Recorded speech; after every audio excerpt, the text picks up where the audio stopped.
Right. Thank you all for coming today. We are extremely happy and proud to have Professor Emily Gottreich.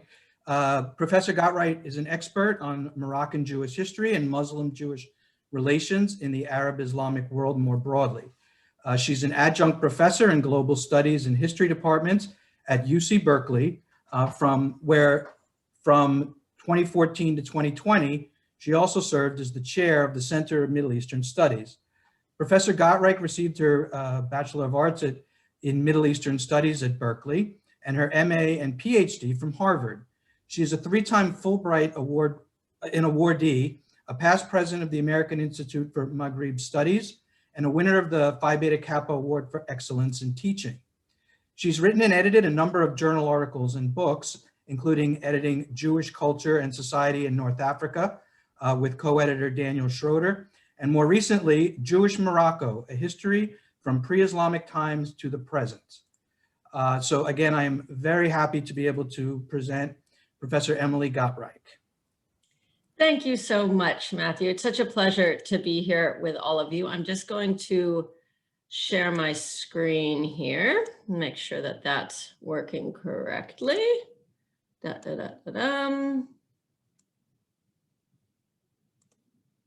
Okay, does that look right to you?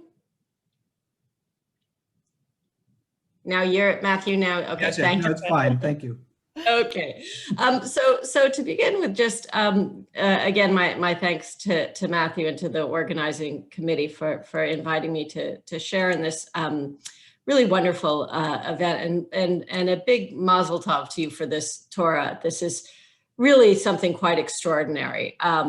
It's just so wonderful that this will continue its life in this country, and in doing so, connect you, this North American community, to a North African community from centuries ago, and connect you, the people I see here, to a people with whom you have very, very little in common except religion, in a world, in their world at least, that meant everything.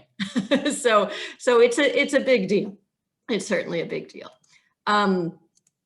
So today what I'd like to do is I'll talk for about 45 minutes, and then we'll have time for questions and discussion. But I'd want to help you try to situate this beautiful living artifact in its proper geopolitical context. From the carbon dating that Matthew sent me last week, it looks to have been written sometime in the late 15th or early 16th century in the central eastern part of North Africa. So generally speaking, then we're talking about the Sephardic world of the early modern Maghreb. But these terms, I think, need some unpacking in order for us to truly appreciate the provenance of this Torah. So I promise not to bore you with a long academic discursus on terminology, but I do think that language can be a great way to get at some of the nuances that we might miss otherwise. How we name things says a lot about how we see things and how we understand things and people and places. And I do think this is especially true when it comes to Jewish history.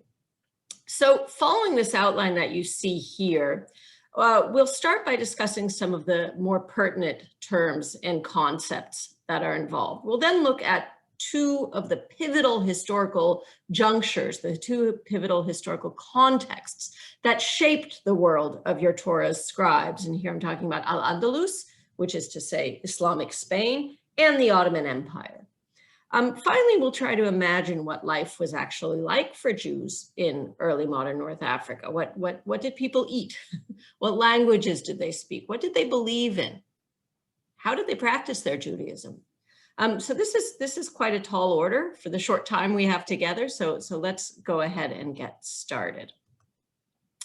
So we'll begin with geography, because that's the relatively easy part. It's when you start filling in places with people that things get a little complicated. So your Torah seems to be from the area around what is today Libya and Tunisia in this map. Sort of the eastern part, as I said, of the region called the Magreb. Now, this word has entered the English vocabulary as Magreb, M-A-G-H-R-E-B, but Maghreb is an Arabic term, and it's an interesting one. Does anyone, by any chance, and I'll look in the chat to see if anyone does anyone know the literal meaning of Maghreb? Put it in the chat if you do. Does anyone know the literal meaning, the translation, let's say, of the word Maghreb? Well, it literally means, oops, let's see, my chat just lit up. Let's see if someone has it here. Oh, very good. Yes, the cantor, of course, the cantor knows. Yes, the West. So Arabic comes from it. So Arabic is a triliteral root language, I should say, like Hebrew. So three roots, three consonant roots to each word, exactly like Hebrew. So Gharb, ba, the thrri roots means west, as the cantor appropriately said. What happens in the West? Well, the sun sets. So Maghreb actually means sunset.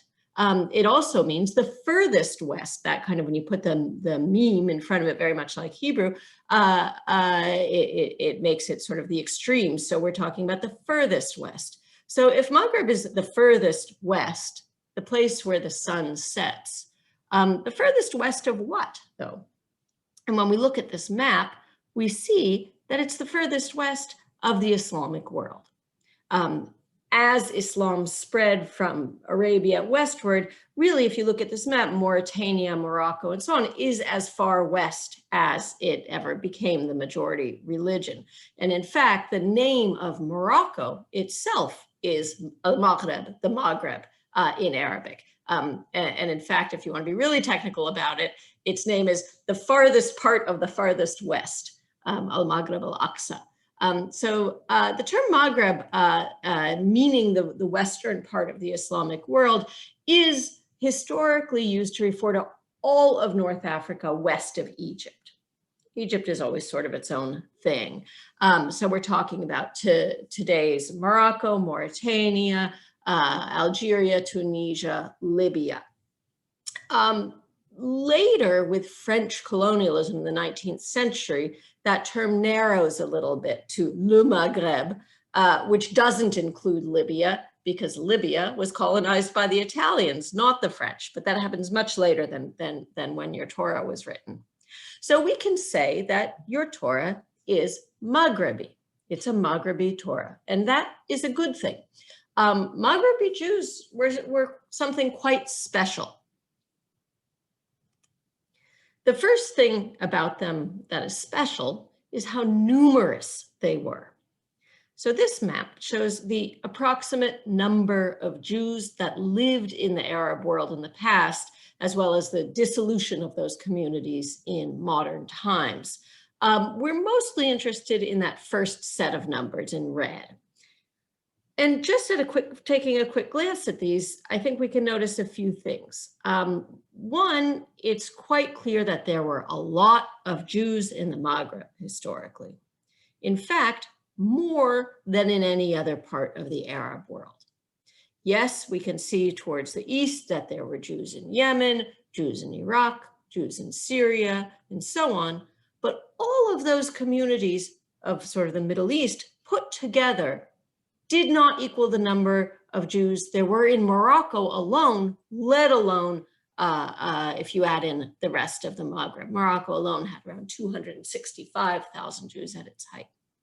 So if we were to use our imaginations and extend this map that you see here northward to include Europe, you'd see something else that's quite interesting. In the pre-modern period, and conventionally historians consider modernity to start around 1492, so sort of the so-called discovery of the New World, which happens just around the time of your Torah, as we know. Up until that time, up until the pre-modern period, the Jews of the Islamic world far outnumbered those of Europe. When I say the Islamic world, I do mean those communities you see here on this map, as well as those slightly further east in non-Arab Islamic lands like Persia and Turkey and so on. They're still part of the Islamic world, just not part of the Arab world.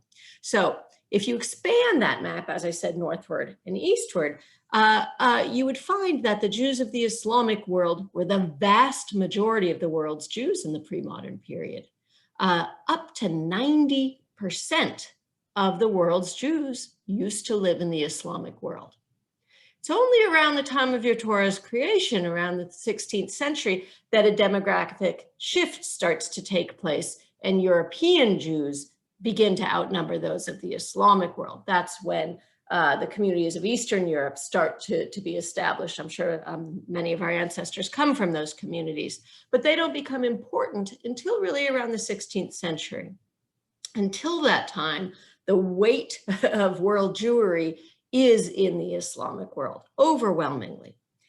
So all of this is to say that Maghrebi Jews at the time that your Torah was written were probably at the center of the Jewish world. So when you show off your Torah, don't let anyone tell you this was a peripheral or a marginal community, or God forbid, an exotic community. Believe me, we would be the exotic Jews to them. Their Judaism was very much the standard at the time.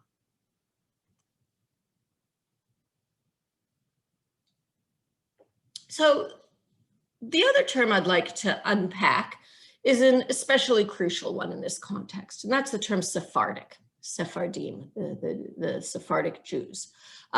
Let me start by observing that we Jews, like all human beings, tend to think in binaries. We like two counterposed options to choose from. We like to know if something is black or white, up or down, fat or thin, rich or poor, so on. Even if we know that the reality is usually much grayer than that. So accordingly, when it comes to Judaism and Jewishness, we tend to divide the Jewish world into two categories, Ashkenazi and Sephardic, even though the reality was, of course, much more, let's say, much grayer than that. These terms, as some of you are no doubt aware, are originally biblical terms, right? They exist before any place that we think of as Ashkenaz or a place that we think of as a Sepharad existed. So they exist in the Torah. Over time, they are transposed onto actual historical communities. Ashkenaz for the Rhineland and by extension, Central and Eastern Europe, Sepharad for Spain and the Iberian Peninsula. Now, this division marked not only two distinct geographic origins, but also two different rites, R-I-T-E-S, two ways of practicing Judaism, two variations on the theme of Judaism, if you will. So things like the Siddur, the order of prayers, the harmonies, how much and when the vernacular language is used, the inclusion or exclusion of certain benedictions, which rabbinical authorities were to be followed, and so on. These were two different rites, the Sephardic and Ashkenazi rite. Now, strictly speaking, as a historian, I haven't studied your Torah as a Torah specialist or as a paleographer would, and I wouldn't know how to do that. But as a historian, I can say that your Torah was likely written by Sephardic scribes, likely came from a Sephardic community. Now, before we talk a little bit more about the Sephardic heritage, let me add a very important caveat to that.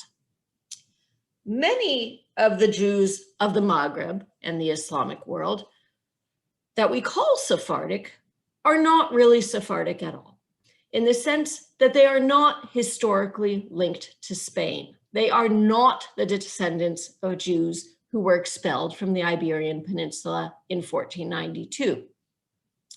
Those Jews, the Jews expelled from Spain and from the Iberian Peninsula, who we call Sephardim, or also Megorashim. We see that Goresh, the idea of being exiled, Megorashim. Those are the Sephardim, the Jews from Spain.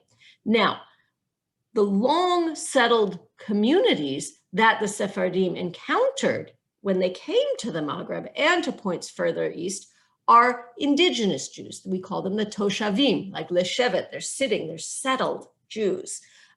So it's important to keep in mind that there were Jews in the Middle East and North Africa well before the Sephardim arrived in the 15th century when they were exiled from Spain. In fact, these communities were settled in the Middle East and the Islamic world more broadly before the Muslims themselves arrived in the 7th century. So these are really indigenous Jews. These are, there are different histories and different stories about when they came to areas like North Africa, but certainly we know it was well before the rise of Islam in the 7th century. So these Toshavim, these indigenous Jews, lived among the people in these places who are mostly pagan.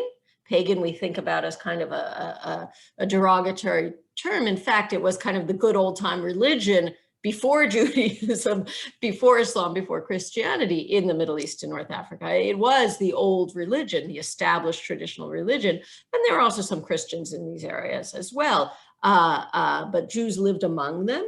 They spoke the local languages. In North Africa, this usually meant a Berber language. There are several Berber languages, and then in many cases later, they adopt Arabic. And they're fully integrated into the local culture. And we can see that even in these images that I put up here. These are not Sephardic Jews. These are Jews who are probably Berber or Arab in whatever measure. So we see these Libyan Jewish girls on the left, and we see a young Jewish couple from the Tafilelt, which is sort of on the southern border between Algeria and Morocco, on the right. And we know that these from how they dress, and whoever took these pictures, well, the Tafilelt, we know, the second picture, we know there's very, very little Sephardic penetration in that area, and the Libyan Jewish women are from Fezzan, which also had very little Sephardic penetration. The Sephardic Jews tended to stay on the coasts of North Africa. They didn't really go very deep south into the Magreb. So these communities, these pre-existing communities, maintained their own minhagim, their own traditions. And these were often very local traditions.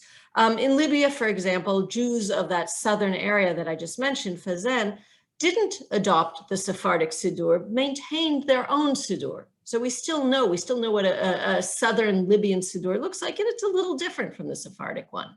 Similarly, in the Dra Valley in Morocco, southern Morocco, there's a very strong local Kabbalistic mystical practice that developed in the 10th century that never really ceded ground to Sephardic mysticism. It's kind of its own form of mysticism.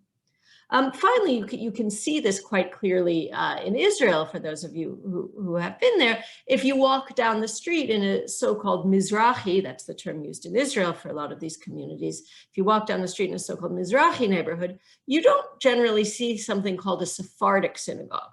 You see a Baghdadi synagogue, you see a Jerban synagogue, you see an Aleppan synagogue, very local practices of Judaism.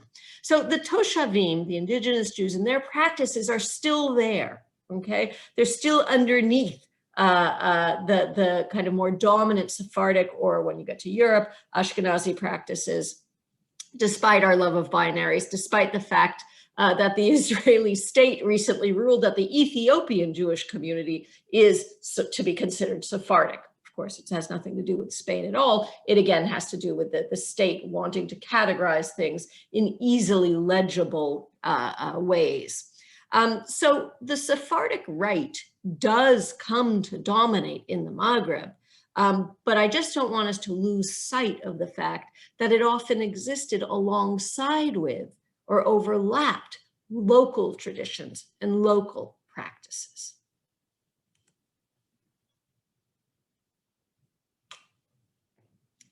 Let me now turn to the single most important historical juncture for the Maghreb as a whole, Jews and non-Jews alike, namely the rise of Islam and its spread through North Africa and into Spain. Here we have a map of the Islamic conquests, showing the area that was conquered by Muslim Arab armies after the death of the Prophet Muhammad in 632. In all of these places where Islam spread, as I mentioned, the Muslims encountered indigenous peoples, mostly pagans, but also some Christians and some Jews. Faced with this new situation and this new set of rulers, some of the local Jews converted to Islam, but most didn't.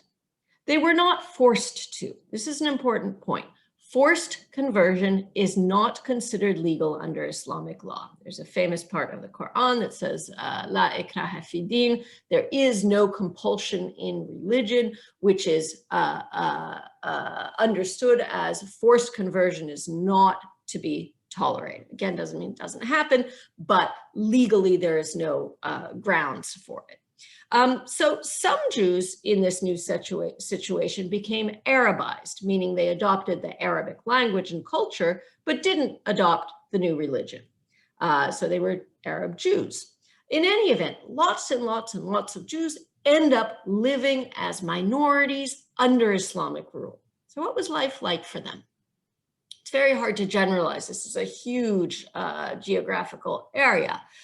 So we can't really say much in absolute terms, but in relative terms, I can say that on the whole, life for Jews as a minority was better in the Islamic world in the pre-modern period than it was in Christian Europe. I can give you details of this in the question and answer period if you wish, but to substantiate this claim, which is a big one, I realize, I'd just like to note a few things. Jews in the Islamic world were not victims of physical violence on a scale even remotely approaching what they endured in Europe. There were no book burnings, no disputations, certainly nothing like the Shoah, okay? This is not to say that state-sponsored violence never happened, because it did, and certainly local violence also happened. But these things were relatively rare, and as I said, contradicted religious teachings in many cases. You would have a hard time finding justification in the Islamic tradition for out-and-out persecution of Jews. Jews also weren't victims of irrational thinking of the sort that you saw in European anti-Semitism or its precedent anti-Judaism. Things like blood libels and ritual murder and these kinds of funny thinking about Jews that led to violence against them. There was so much in common between Jews and Muslims that Jews really weren't othered in that way. Jews also were not subject to a theological bias. Islam had a special place for non-Muslim monotheists in its worldview. Okay, it was an inferior place to be sure, but Jews were tolerated, even if reluctantly.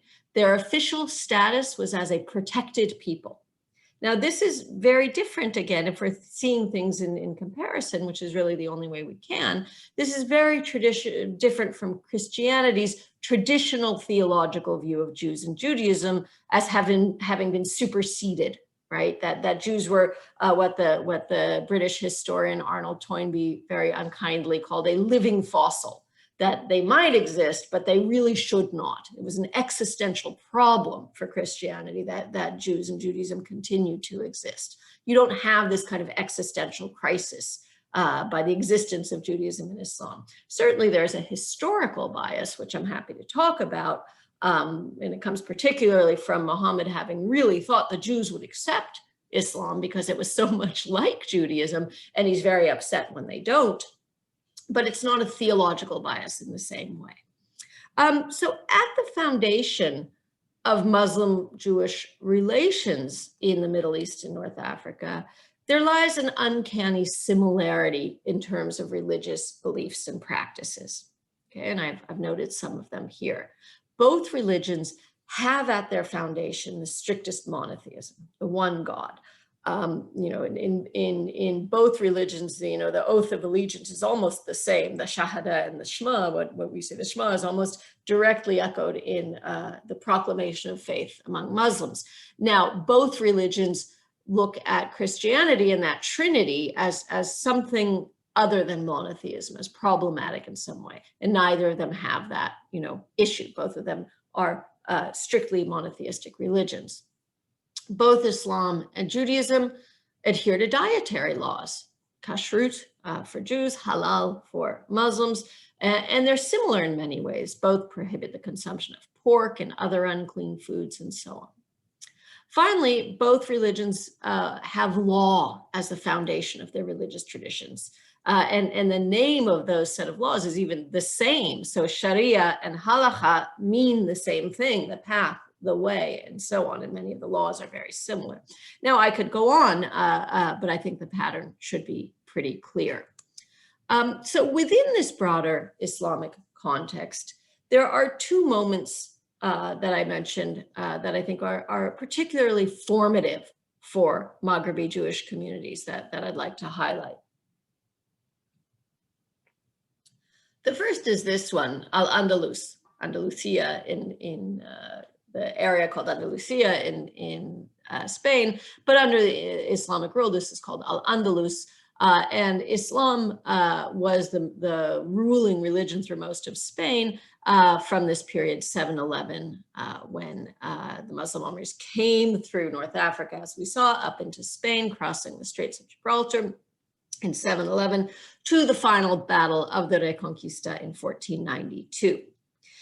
This period in Spain, and of course I'm using the term Spain, it wasn't called Spain at the time, this was considered a golden age for Jews especially. And it's the heritage of this time in this place that the Sephardim carry with them that really leads them to dominate all of the communities that they end up going to after their exile. They were a true elite.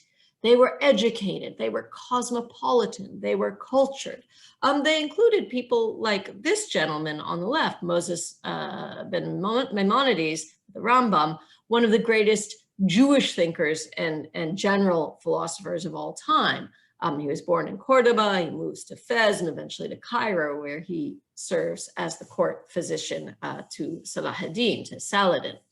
This image, by the way, is a funny one, and you can look up images of Maimonides. We have no idea what Maimonides looked like. This image comes to us from the 19th century, when 19th century Europeans tried to imagine what an Andalusian Sephardic sage might look like. And you can see how they kind of try and make him look, quote unquote, Oriental in some way, Eastern in some way. But it was the particular nature of Islamic rule in Al-Andalus, in Islamic Spain, that gave rise to this intellectually rich and politically tolerant culture that really allowed for the best and the brightest to flourish, regardless of their religion.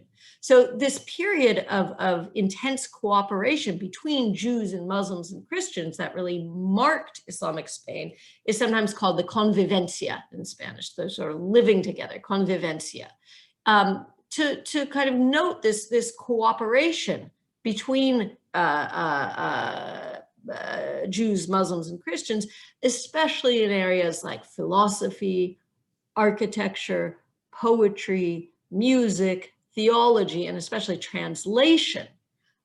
This was a time when the classical heritage of Greece and Rome were brought back into Europe by translating teams. So teams who would translate works from Greek or Latin into Arabic and then into Hebrew, or then into something that some Romance language that other Europeans could understand. Christian Europe had rejected this tradition as pagan.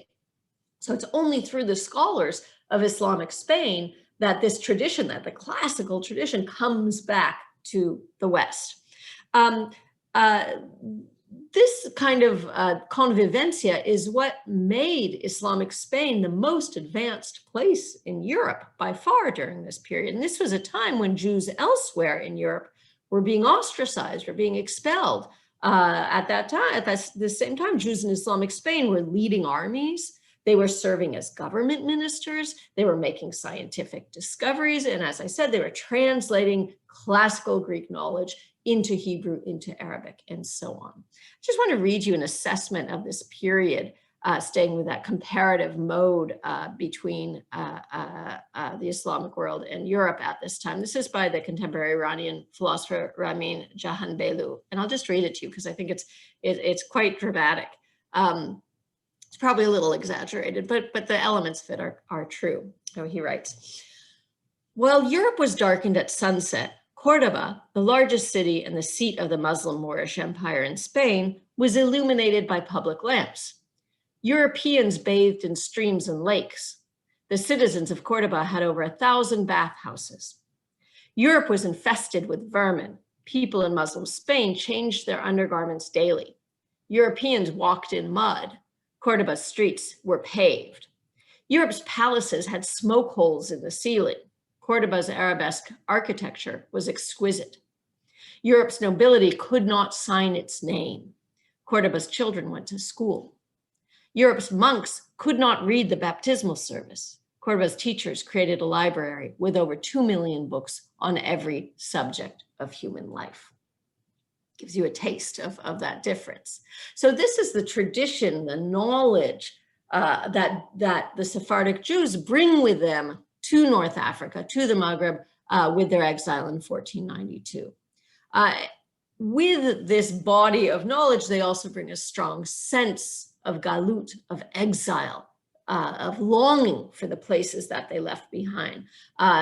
Until today, some Sephardic families in North Africa still have these big brass Spanish keys that were passed down from generation to generation. These were the keys for their houses in Cordoba, in where Granada, wherever they were, that they carried the keys to their houses into exile and passed them down generation to generation. The Sephardim were definitely something special in the Jewish world. They were highly educated, they were worldly, they were cultured. They were Europeans from what had for centuries been the most sophisticated part of Europe. And we see, they caught the attention of Nilis and Eugène Delacroix, this painting he made of a Sephardic wedding in Tangier. One has to say that they were also terrible snobs. When they come to North Africa, they don't want to mix with the Toshavim. They see them as much below them. They call them forasteros, which just in Spanish just kind of means outsiders, but in this context really meant sort of Hicks, okay, really backward Hicks that they didn't want anything to do with. They didn't mix with them. It took a long time for them to accept to share the same shchita, the same practices of kosher butchering. They wouldn't buy their meat from the butchers of the Toshavim. And as a result, it took a long time for them to start to intermarry with the local Jewish communities. It happens, but it takes a while. Okay, but it's really the Ottomans. That's something. That's show a in recording. Sorry. Again, a non.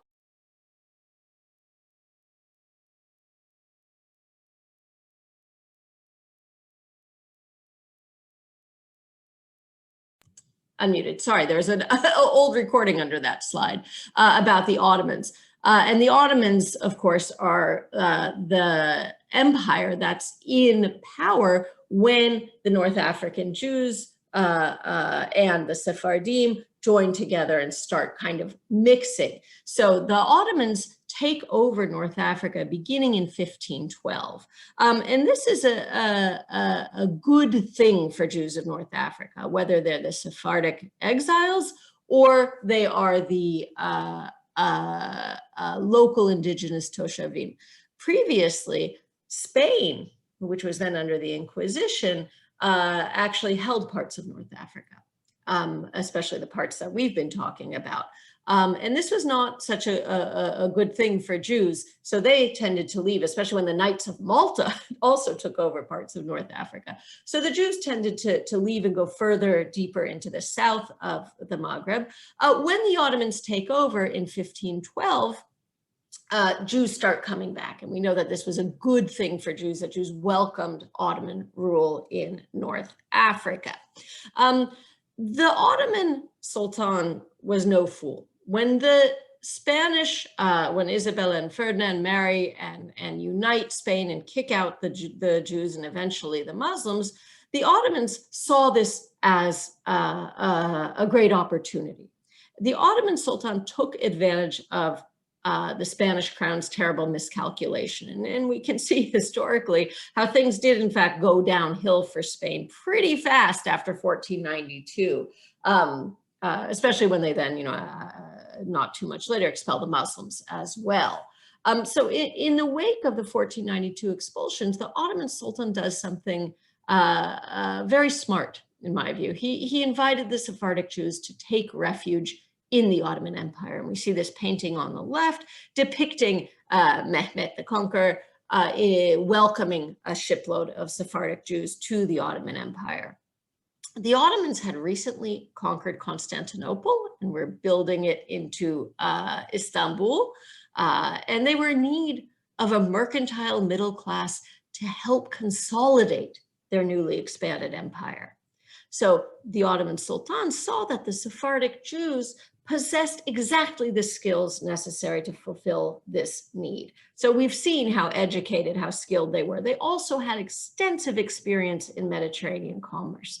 They were exactly the people the Sultan need. So the Jews come into the Ottoman Empire. They also come into Morocco, which is not part of the Ottoman Empire, but the areas that we're interested in, they come into the Ottoman Empire in huge numbers, such that you have in these areas 150,000 Jews during the 16th century in Ottoman North Africa. And for the sake of comparison, Poland and Lithuania at this time still only have about 75,000 Jews, so about half that number. So what was life like for them? What was life like for these Jews? For the Jews of your Torah, if you will. The most significant communities of this time in the northeastern Maghreb were those of Tripolitania, or what we call Tripoli in today's Libya. We can see that on the left, and Jerba, an island off the coast of Tunisia. And we see that on the map on the right. And they're very, very close to each other. These were the two main communities. There were others, but statistically speaking, it's possible, quite possible your Torah comes from one of these two places. Could come from somewhere totally different, but these were two of the main communities at that time. And this was probably a very exciting time for them. This part of North Africa, as I mentioned, had been held by the Spanish, then by the Knights of Malta. But when the Ottomans come, this is a huge opportunity for the Jews. They can reconstitute their communities here. And grow strong, grow numerous, grow prosperous. So what was daily life like for them? They would have been organized as a community. This was something that the Ottomans did. They created something called millets, M-I-L-L-E-T. The Ottomans liked to group people by religion. Of course, this is a pre-secular age, so religion was the organizing principle. So all the Sephardic Jews would be in one category, all what they would call the Romaniot Jews. These were Jews of the Byzantine Empire that the Ottomans inherit. They were one category. But then you'd have the Armenians in one category, you'd have the Greek Orthodox in another category, and so on. So the Ottomans organized these non-Muslim groups in their own communities, named a head of each of these communities that would relate directly to the Sultan and the government. And then they really had a lot of autonomy within their own community. This was standard for the Ottomans to kind of allow these individual religious communities like the Jews to have, for instance, judicial autonomy. So they had their own bet-dins, they had their own religious courts, and could judge their own cases when it came to anything internal to the community. So anything like divorce, anything like business contracts between Jews, inheritance, and so on. Even today, we in the United States need to go through, a municipal bureaucracy to do that. We can't just get married, in shul and have it be okay. We have to go get a license, right? They didn't have to do that in the Ottoman Empire. What the rabbinical court stood as one of the legitimate courts. If you were a Jew, you went to the rabbinical court for most things. Certainly anything that was just between Jews, except murder. Murder had to go to the government courts. But there's a lot of autonomy. These two communities, Jerba and Tripoli, as we see, were geographically quite close. So they were probably pretty involved in each other's daily lives. Though we know that the Jerban Jews, if you know anything about Jerba, they're very, very insular. They're known for being very, very insular. And they were much more they were an Arabic-speaking community, more than in Tripoli, where they're more Sephardic and might speak Ladino, the language of the Sephardic Jews in the Ottoman Empire. These Jews were also very mobile and very worldly. They were linked to Italy. We don't see it on this map, but Italy is very close by, which had a large Jewish community, especially in the southern Italian town of Livorno. They call Leghorn in England. But that Jewish community was closely linked to these two North African communities. And also these North African communities were linked to the Holy Land, were linked to Eretz Israel in many important ways. There were emissaries, what were called shlichim, who would come from Jerusalem, from Tiberias, from Hebron, and so on, come across North Africa at least once a year, sometimes more, and this would upset the local communities in North Africa who didn't want to have to give twice, but they would come and collect alms for the poor of Jerusalem, for the yeshivas of Tiberias, and so on. So there was this, and they would stay in these communities for a long time. So you had this constant back and forth between Eretz Israel and these diaspora communities. Again, Jews in these areas, Jews pretty much everywhere, one can say in world history, tend to be among the more mobile citizens of the places they live. They would travel for business. They would travel long, long distances for business, for pilgrimage, to get married, and so on.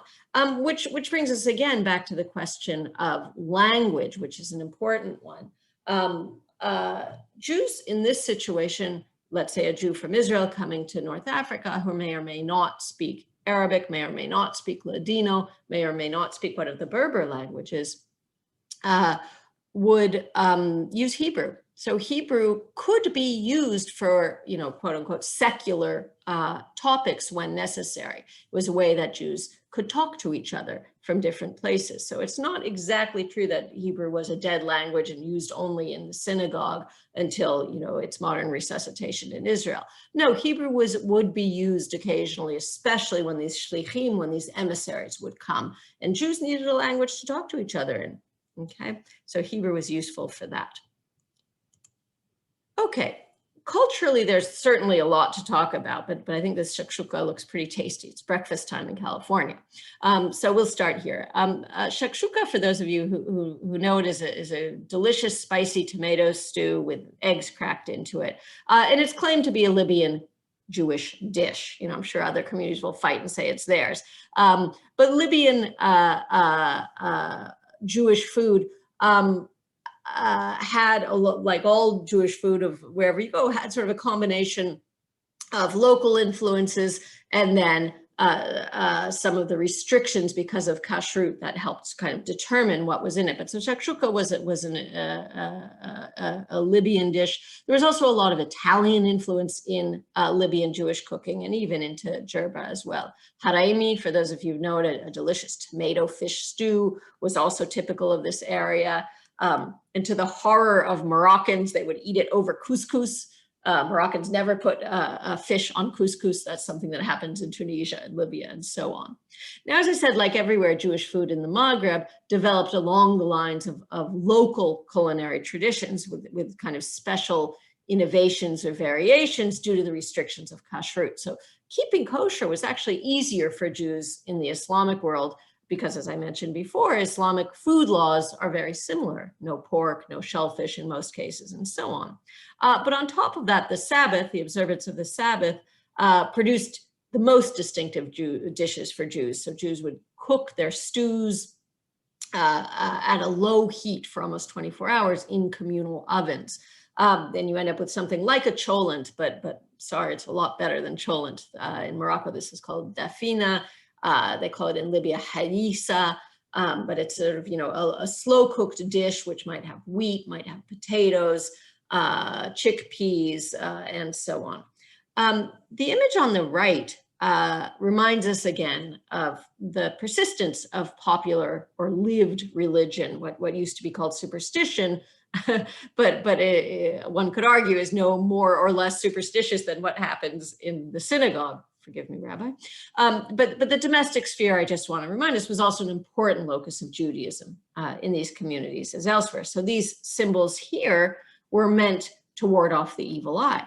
You can see the hand on top, that's the Khamsa, the hand of Fatima, originally an Islamic symbol, the hand of Fatima, Muhammad's daughter, but gets adopted by Jews and other people in North Africa, but Jews especially.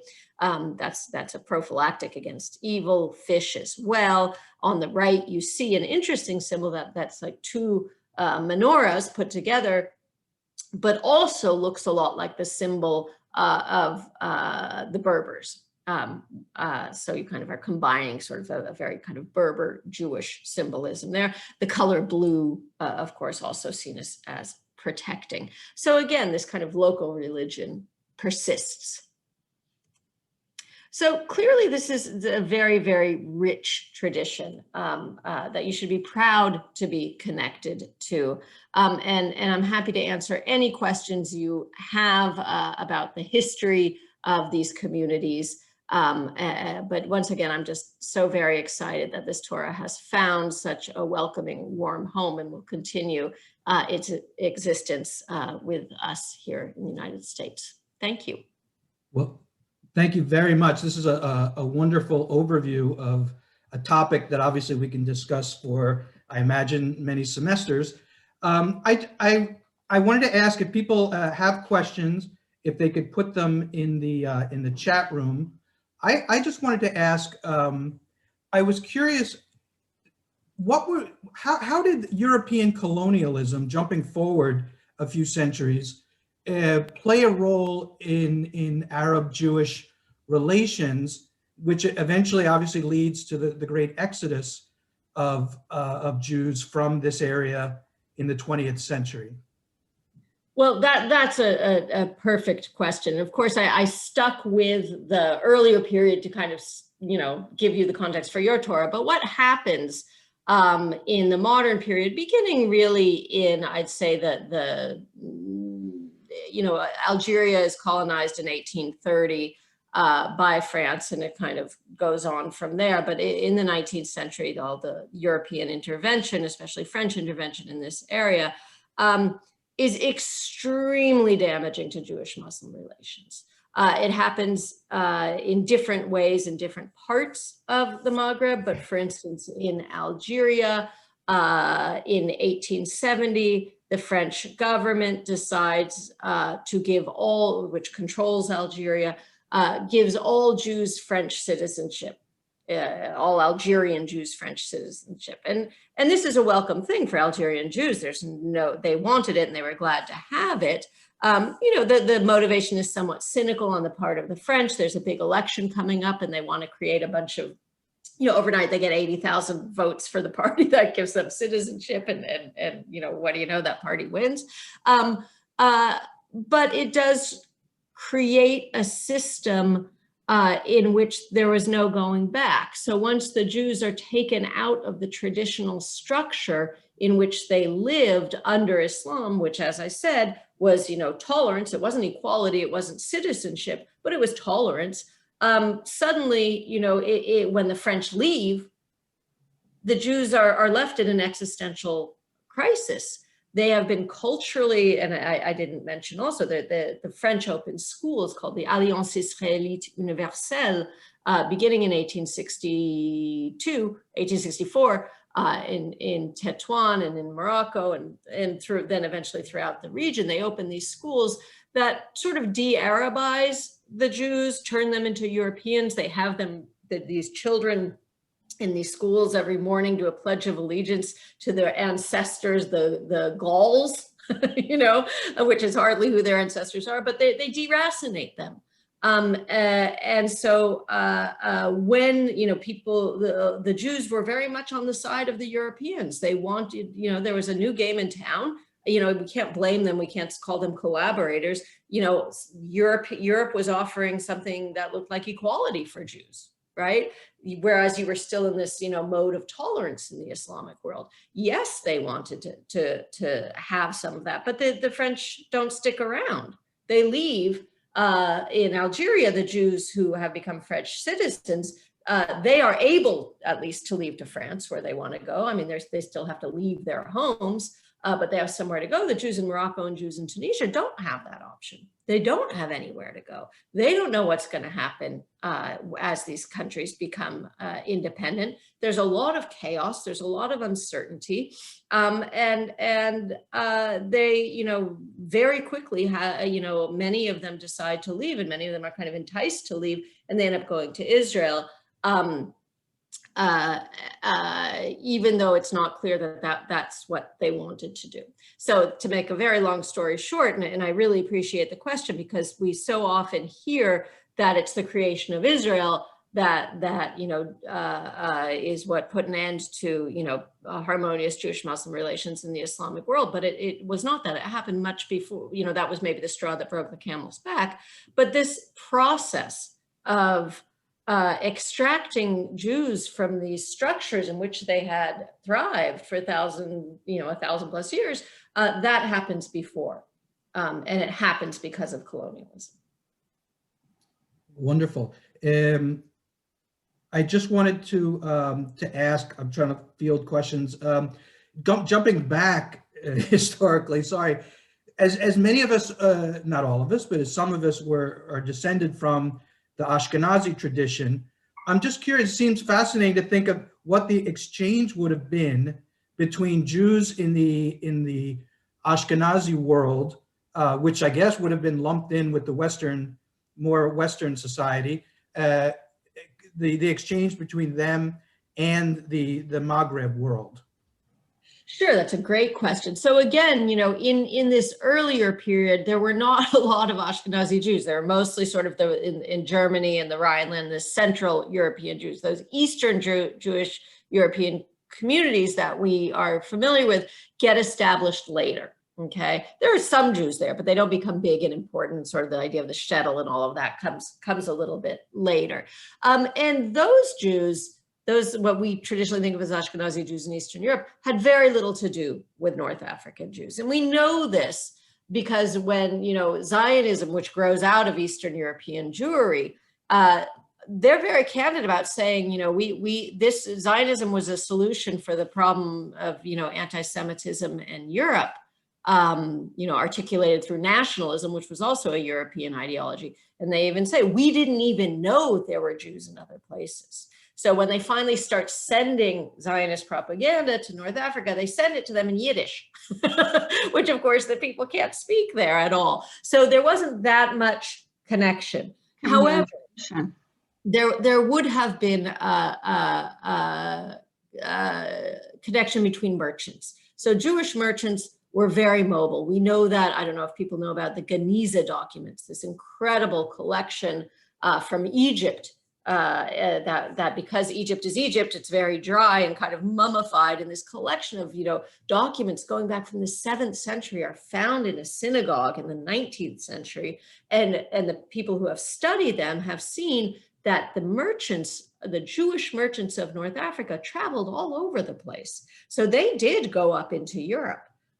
Further up than just simply to Italy. We know they went to Italy. We know they went to Marseille in southern France, and so on. Spain, sometimes they'd go back to. They could get permission to go back to Spain for a certain, purpose for a short time during the Inquisition. So they even did business there and then. But again, that wouldn't be the Ashkenazi world. So I would say somewhat limited until you get to the later period. So let's go back again to the, maybe pre-colonial period, 18th century, 17th century, when you start having the terrible pogroms in Eastern Europe.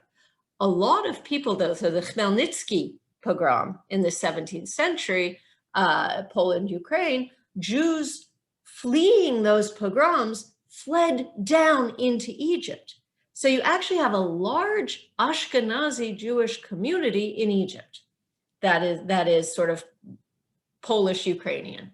And so Jews, when they had to flee the pogroms, they went anywhere they could, and they knew that the Ottoman Empire was a safer place for them. So at that point, you start getting movement in the other direction. Wow. I have a question. If you could please speak some more about the idea of the Mellah, the Jews who were protected by local rulers. Oh, thank you. The Mellah. This is my specialty. I wrote a book about the Mellah of Marrakesh. So the Mellah is a exclusively Moroccan phenomenon. You only find it in Morocco, and it's a walled Jewish quarter. Okay, you did certainly have Jewish quarters in other parts of the Islamic world. So it was called the Hara in Tunisia. If you read Albert Memmi's work about growing up in the Hara of Tunis, it's quite enlightening. Jews self-segregate wherever they live for obvious reasons, to keep kosher, to keep the Sabbath and so on. But on top of that, in Morocco only, Jews were required to live in these walled quarters, in a city where all the different quarters were walled. But what happens as a result is you get a very concentrated expression of Moroccan Jewish life, because it is enclosed and no Muslims can reside in this quarter. Of course, it's porous during the day. Jews go out into the other quarters, Muslims come in, and so on. But there's still, a deep entrenched sense of Jewish space that you find in Morocco.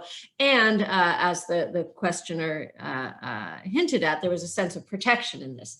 The Mellah was always located adjacent to the Kasbah, which is where the Sultan lived. So there was a close relationship between the Jews and the ruler. And this kept the Jews safe.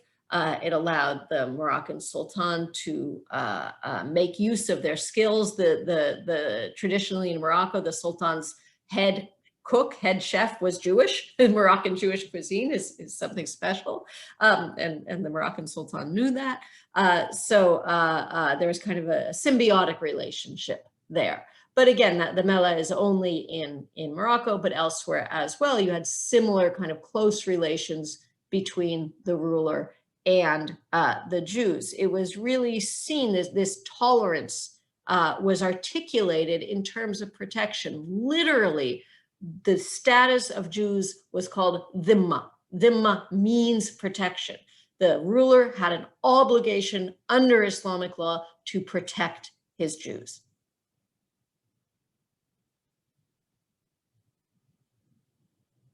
Thank you. Let's see. I'm just fielding some questions. Could you speak, someone else asked, could you speak a little bit more about the intertwined literary traditions of Ghazal, Mushwasha poetry, Matruz, a lot of terms I'm not familiar with.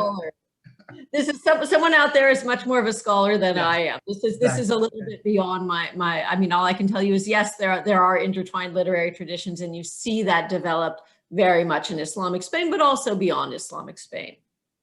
I just I was thinking. I'm thinking of the period at the origins of Islam, and you were talking before about the intersection between Judaism and Islam. And of course, there's the intersection and the origin of Christianity, of Christianity coming out of Judaism, with obviously a radical change with St. Paul and so on. Were the roots of Islam, how much were they found in Judaism? And how does that kind of, how do they play off each other at the origin of Islam? Wow, these are just fabulous questions. You're really getting at the heart of everything. So Judaism and Islam are very similar, as I said, and this similarity comes precisely from what you're kind of suggesting, which is that when Muhammad in the 7th century, when he starts to get his revelations and so on, there is a strong argument to be made that he sees what becomes Islam as a return to something that looks a lot like Judaism. Okay, some scholars have argued, and this is this isn't the generally accepted view, but it's the extreme view, that Islam really was a return to Judaism, and that's what Muhammad was advocating for. He really said, he was telling people, stop doing avodah zarah, stop doing idolatry.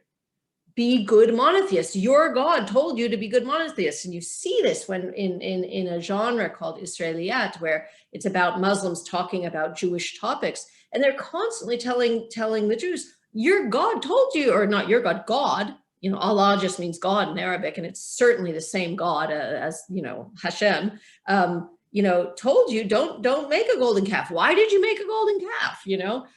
So there's a sense of returning to strict monotheism, because, you know, all kinds of people, whatever their religion, were not as monotheistic as they claim to be or were supposed to be. And this is why he's so surprised when Jews don't accept the message. He says, but how can you not accept this? This is, you know, I'm preaching exactly what your own tradition has told you. Now, Jews reject Islam because because Muhammad does not fit the model of a prophet. You know, he's not from the house of David. He's illiterate. There's all kinds of problems, so that Jews say, no, we don't accept you as a prophet. And at that point, Islam starts to develop differently. But until that point, we know Islam is very, very similar to Judaism in the sense that there's, we're in the month of Ramadan now. Ramadan begins as a one-day fast on Yom Kippur. I mean, it doesn't get more similar than that. And then over time, it develops differently when the Jews reject Islam. It's a huge and complicated topic, but you're absolutely on the right track. And really, that relationship excludes Christianity. Christianity is seen as something very different. And so Christianity's attitude towards Judaism, as I said, is one of supersessionism, that, you know, Jews exist, but they shouldn't. Islam doesn't have that attitude towards Judaism or Christianity. It's like, okay, they exist, but they're in imperfect versions. And the people who follow these religions are not themselves following their own religion correctly. And if they did, they'd understand. It's very interesting because it's similar to the Jews' reaction to Christianity, because obviously to Jews, the man Jesus couldn't have been the Messiah because he was killed, because he was dead. So no way he could have been the Messiah that was predicted in Scripture, because he didn't make it. Yeah, but at least he was a Jew, right? So he had that. You know, Muhammad wasn't a Jew. He came from a pagan tradition. Oh. So he couldn't have been the Messiah. On a different, could you speak a little bit more about the Berbers? Someone asked about, who is again much more knowledgeable than I, about the Jewish Berber warrior queen. The kahina. Good. So the first thing I'll say is, you know, for the sake of just, you know, simplicity, I've been using the term Berber. It's not a nice word. We shouldn't use it. We should use the term Amazigh, which is a tough one to say, I realize, but that's what they call themselves. It means simply free person, Amazigh. And Berber comes from the Roman word. When the Romans come to North Africa, they find these people who look like barbarians and speak a language that sounds like bar, so they call them Berbers. Anyway, we haven't, you know, in my classes at Berkeley, I do insist they use the term Amazigh. So I didn't want to, you know, put that pressure on you, but now going forward, you can make that choice. So the kahina is an interesting figure. I'm very sorry to say she's a mythical figure. In the sense that people, she existed, but she's not who we think she was. So the kahina was a Amazigh woman, priestess, who defended, she lived actually right around the area that your Torah is probably from, probably around Tunisia, Algeria, and in the mountains there.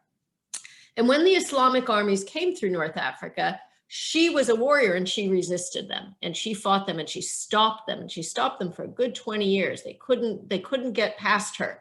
And that made life difficult for the Muslims. That wasn't their plan, to have to wait and not be able to bypass that mountain range. Now, the part about her that's mythical is, you know, she's called the kahina.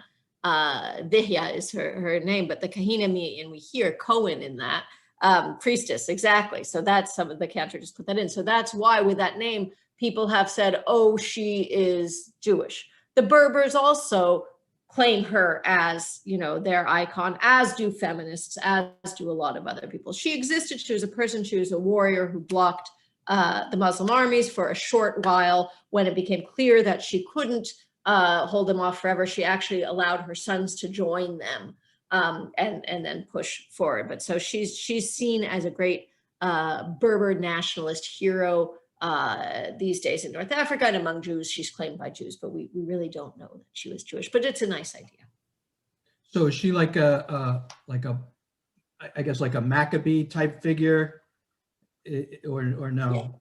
I mean, not in a self-sacrificial way, I don't think. I think what's most unique about her is, she's an indigenous woman. I think it's more that's exciting about her. She's an indigenous woman warrior. So the Amazigh cultural movement, which is very strong in North Africa, especially after the Arab Spring, has really resurrected her as, because the Amazigh cultural movement, the Berbers say that the Arabs were colonized North Africa and they want, to get rid of the Arabs. Complicated scene.